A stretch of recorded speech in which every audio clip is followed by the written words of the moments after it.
Now I'm really excited to welcome back one of my earliest guests here at the Odds Breakers and my partner in crime over at Better Odds Sports Betting and Sports Wagering, you, Mr. Kyle Hunter from HunterSportsPicks.com and BetUS.com. You can follow him on Twitter at Kyle Hunter Picks. Kyle, what a start to the basketball season, my man. How are things going for you today? Well, things are busy, as you know, this time of the year. There's just learning about all these teams. There's 358 college basketball teams, and there's a lot of late, long nights trying to do deep dives into all these under-the-radar conferences. As you know, I love those under-the-radar conferences. Yeah, you certainly do. And you have a lot of fun on Twitter, too. You threw out a question. The biggest dog to win outright gets $25. That was cool. I went with Dixie State. The 40-some point dog against Gonzaga, but hey, they covered by like 2 points. So if you bet Dixie State, you won your play. Yeah, you went big right away on that one. You wanted to make sure you got the biggest one just in case, didn't you? Yeah, exactly.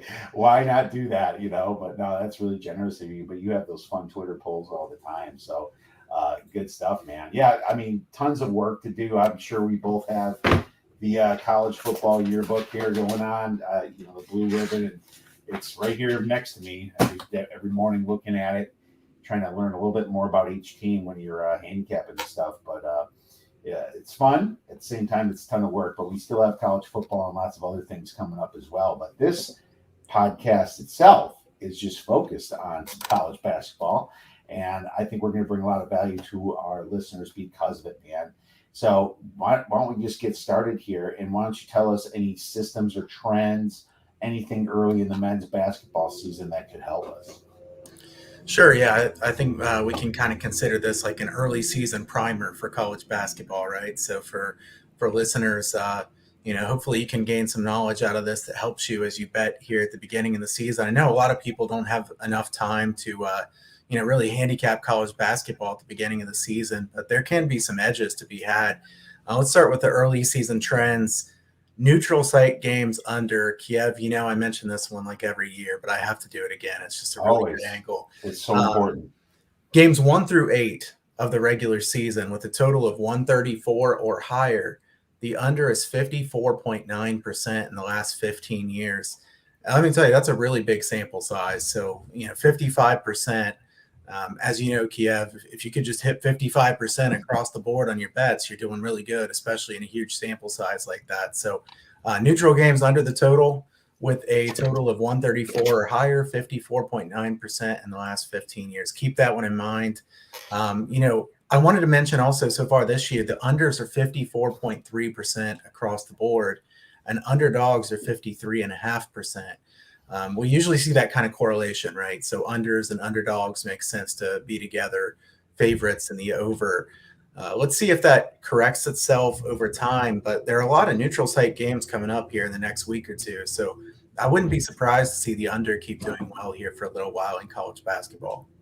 Yeah, me too. I think that, the under has been kicking butt, and it's weird. Last year it started over, and it was a COVID years, but there's just a lot of haphazard play. I don't think the teams practiced as much, and a lot of their defense suffered. And some of the just dribble drive type teams and the pick and roll teams were scoring a lot. But it's different this year because they got the practice all summer long and probably even throughout some of the spring with their teammates, which is a huge difference, Kyle.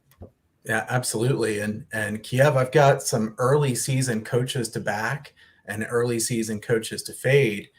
This is games 1 through 8 of the regular season. Again, I kind of consider it, if you're taking a fourth of the season, 30 some games. So games 1 through 8 is the early season period to me.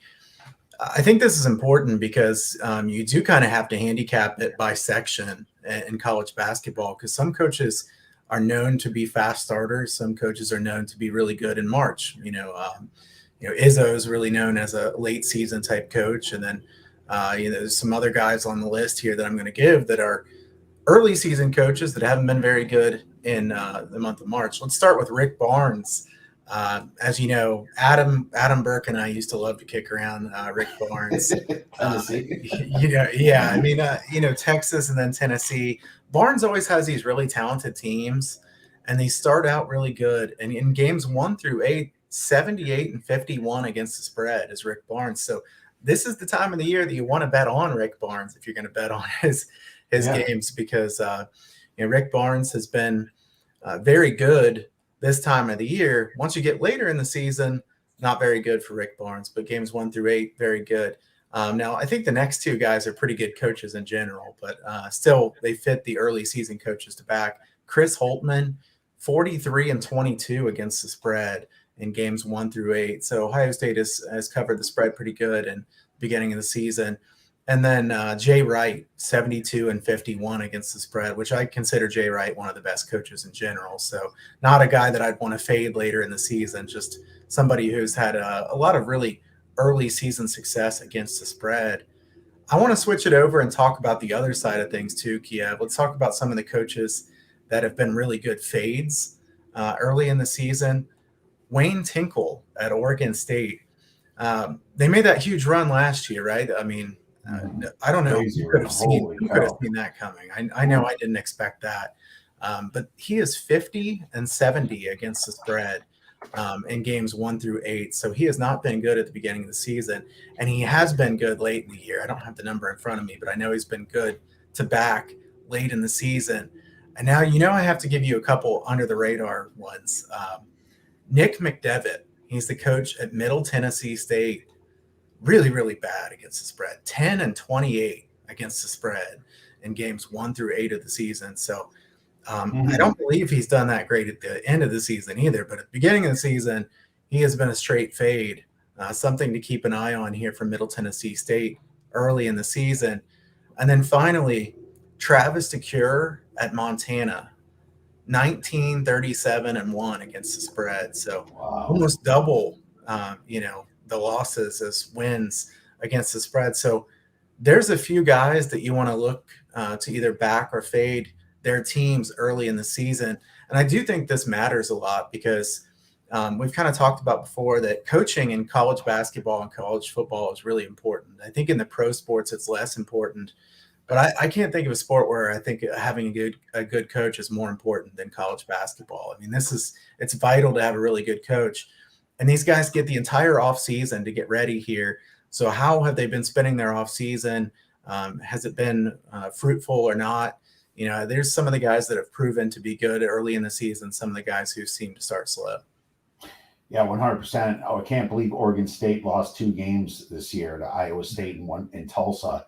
Teams not even in the top 100 in KenPom, and they waited to the Elite 8 last year, against Houston and lost. But geez, I mean, they only lost 2 guards of their starting, so that's just so interesting to me that you point out Oregon State. Holy cow, it's almost like their coach Tinkle's on summer vacation or something. So, But I mean, the great stuff, that's important because not only does these trends make sense to bet on a team, but it keeps you off some bets, doesn't it? Yeah, absolutely. And that's important this time of the year too, Kiev, definitely is. You do want to be selective this time of the year. I think that there are good opportunities, but I see some of these people just wanting to go bet the board early in the season, even though they don't really know the teams yet. And sometimes it's good to stay off that game that there's some uneasiness about, rather than trying to push your luck here, because there are plenty of games in college basketball. You're going to have tons of opportunities, so we don't have to just fire away constantly at the beginning of the season. 100%. Great stuff there, man. Let's get into something that you were a little bit more specialized in then. Pace, baby. Pace, change of pace. This is like the only opportunity you're really going to get to make some money on this until conference play, because KenPom, Torvik, they pick it up so fast, and the lines are really built around them. But in some cases, early, you're still going to get a couple weeks of value here for some of these pace changes. Now, Kyle, I know you know more than me, so I'm going to give you 2 first, okay? Because I'm sure you have these 2. But number 1 is Penn State with Micah Shrewsbury there. Obviously, with this coaching change, Shrewsbury has played a little. He's assistant coach at Purdue before, and Purdue is a methodical team under Matt Painter, so they're playing a lot slower. And I already hit their first game under here, and I believe their second game they got their butts beat against UMass, but it still went under, right? So I plan on continuing to look towards the under in Penn State games. And number two, Oklahoma's got Porter Moser now. That is a massive coaching upgrade for Oklahoma. Now, what I will say is Loyola used to burn some people just by almost hitting the over themselves, but they're also playing against some weak competition. What I see happening with Porter Moser, and he's obviously has a great defense and a little bit slower play, is that they're in obviously the Big 12, so they're going to be playing against better talent. So I expect them even slowing it down even more until he knows his players can score enough on offense to not worry about it as much, Kyle. Is that fair to say? Kiev, I'm a bit surprised at how quick his team has played in the first couple games here. They've slowed down the opponent on defense, but on offense, their average possession length is only 15.6 seconds, which is 65th quickest in the country.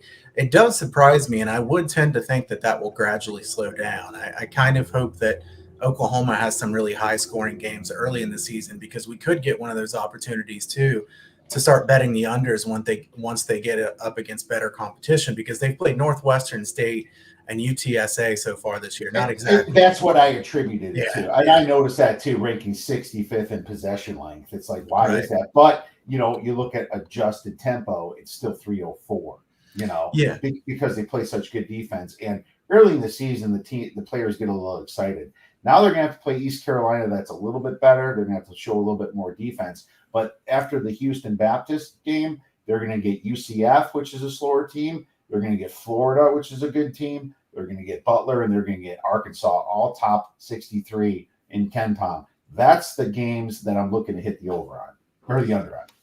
Yeah, I'm hoping the East Carolina and Houston Baptist games are high, so that maybe we can come back on under in some of those big games after that, because it appears so far, Oklahoma's been willing to run up the score. They put up 96 points against UTSA, but then they're going to play some teams that they couldn't run up the score against. So I think they might revert back to Moser's style in games like that. So I think this is a potential for a longer term look for some unders.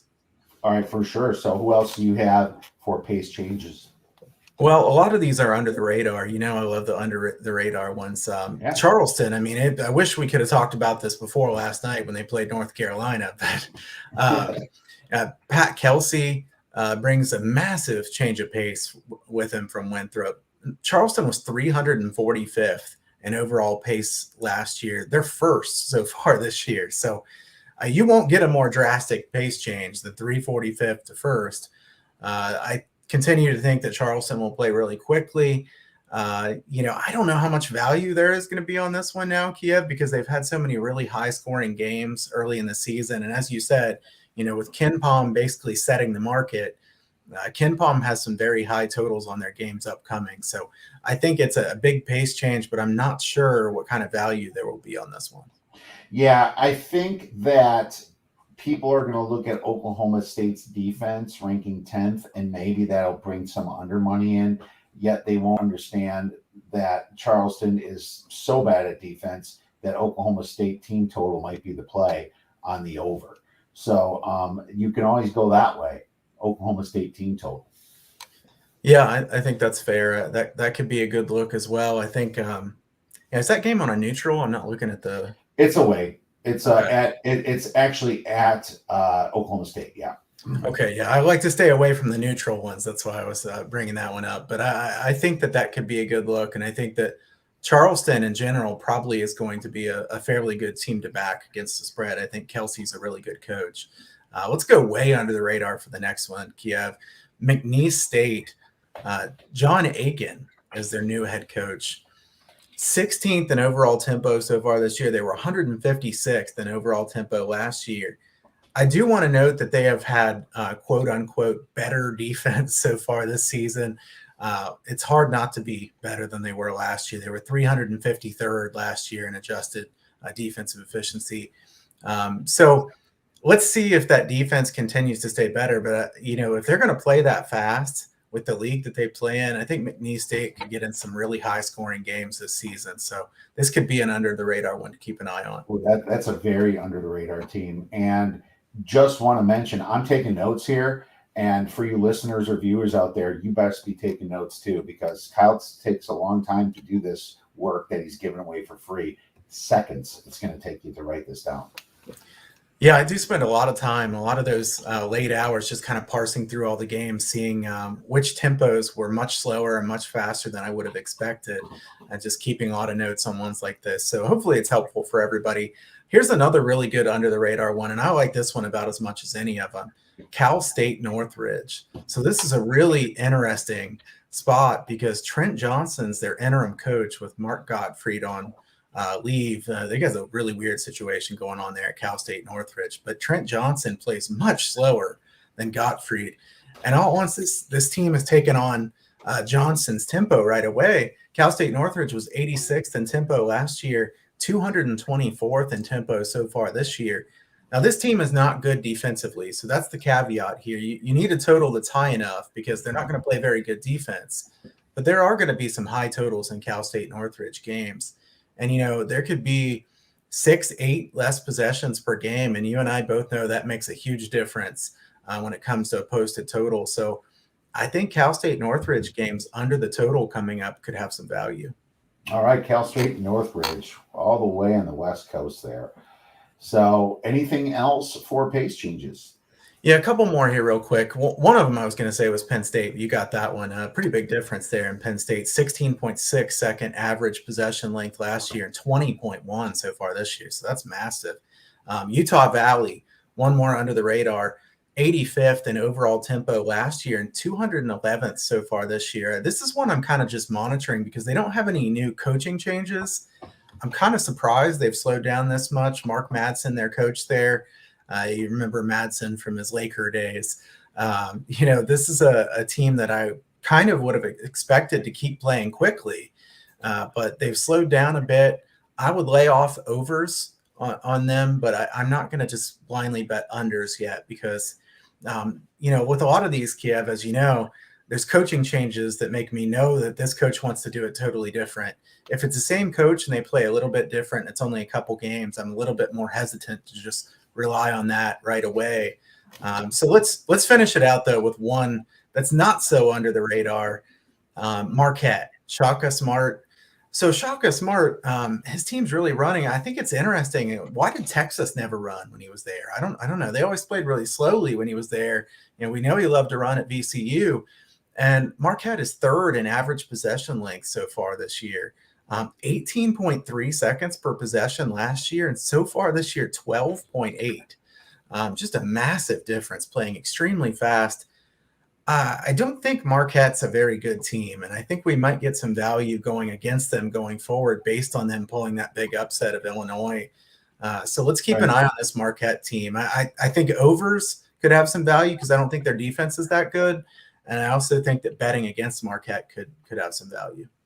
Yeah, they're 3-0 right now, and they pretty much didn't return anybody. And they got a couple transfers in, like Daryl Morsel from Maryland, but he was never that good there, in my opinion. He was like the third best guard over in Maryland, in my opinion. So I scratch my head, and their fast play is helping them.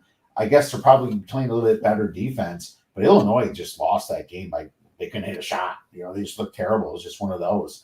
I think you might get a great fade spot here Thursday against Mississippi. So I'll be circling Mississippi to be backing this coming Thursday, Kyle. Yeah, I agree with that. I think there could be some good fade spots here for Marquette, and let's keep an eye on those totals and see if they adjust them up enough as well. 100%. So is that the rest of them? That's it. All right, great stuff, man. That's fantastic. I got this all written down, so make sure you guys check some of these games out when you have the opportunity, and remember some of the pace changes as well as some of those great trends and neutral courts that Kyle just talked about. Now let's go into the fun part, because you've been very successful doing this in the past. And the question is, which team that's under the radar or could be under the radar, it could be like a Power 5 team but never gets any respect, might make some noise this year, not even from a ATS perspective, but also maybe they make the tournament, And I got a good one for you, Kyle. And I since there's 358 teams, I don't think you're going to get it. So I'm going to let you go first. Yeah, I don't think we'll copy each other as we do on better odds with the underdog to win outright. And this one, I'm going to stay with a power conference team that is not talked about very often, Washington State. The Cougars are very good, well-coached team. Kyle Smith, I think, is an excellent head coach. I would put him in the top 20 coaches in the country. If you look at Washington State, they have a couple stars. Noah Williams is tremendous. And then now they get Michael Flowers, who transfers in. He played at Western Michigan and then South Alabama last year, comes in there to be some instant offense for Washington State this season. And they haven't really played anybody good so far this year. They did beat UC Santa Barbara by 8, but that was a game they were up by over 20 points and kind of let them back in the game. I think Washington State could make the NCAA tournament this year, and I don't think many people would have thought that. The Pac-12 did get some respect after the run they made at the end of last year, right? And Kiev, if I remember right, you kind of talked about how the Pac-12 might be a bit better than some people thought. And at first, I kind of thought you were crazy for that, just because the Pac-12 had been bad for so long. I don't think the Pac-12 is as good as what they looked in the NCAA tournament last year, but they're better than they have been in recent seasons. I think Washington State is a really well-coached team, a team that is going to be very efficient on offense, very good rebounding team that's going to get to the line a lot. Tyrell Roberts, a good transfer there as well. They just got a lot of guys that I think are going to be very high-quality players and a team that's really well-coached. So I think Washington State could both be a good moneymaker against the spread and a team that could make the NCAA tournament. Great one, man. I remember Bonton over there got a ton of possessions, and I almost felt like if he wasn't hitting, they would lose because they would just stand around.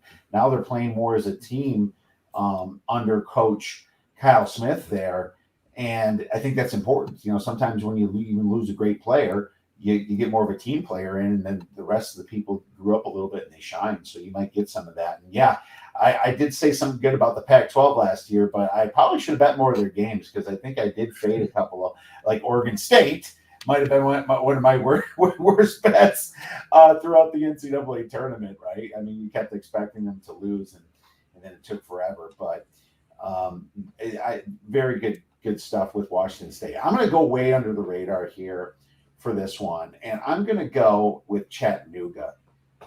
Kyle. So out the Southern Conference there, they were 18-8 last year, and what was funny about them is they're kind of a very sneaky team to bet against some of the good teams. Well, this year they started out great. They beat Loyola Marymount away, which is a top 78 KenPom team. And then they beat UNC Asheville by 30 points. And then, obviously they had the in-state rival Tennessee Tech. They covered that spread, but, not a huge win there. They have VCU on deck. I think that they're going to be real good. They returned 4 starters. Lamont Paris is doing really good. And if you look in the conference in the Southland, teams like Mercer and Sanford, Wofford, they don't return as many guys as Chattanooga does. I think they could win their conference tournament, and they're going to be a sneaky ATS team, Kyle. Yeah, I like this one. Wasn't Lamont Paris a Wisconsin assistant coach at one point? I think that was a long time ago. Yeah, I think he was under Bo Ryan at one point there. Yeah, he was. I'm looking this up as we talk. So he was associate head coach there at Wisconsin. Well, not just there. Tanner Bronson. He was almost like our mascot back in like the Bo Ryan late 2000s, early maybe like 2011, 2012. Actually, that was before that. It was around 2008 or 9. But he was terrible. But he's an assistant coach right there. So, yeah, Lamont Paris, that makes total sense. And, and he's kind of that, he was like the team mascot, but he was a terrible basketball player. He shouldn't even have been playing in college, but they would always bring him in for the last minute because the kid cared so much and tried so hard, and now he's an assistant coach there. I think it's pretty funny.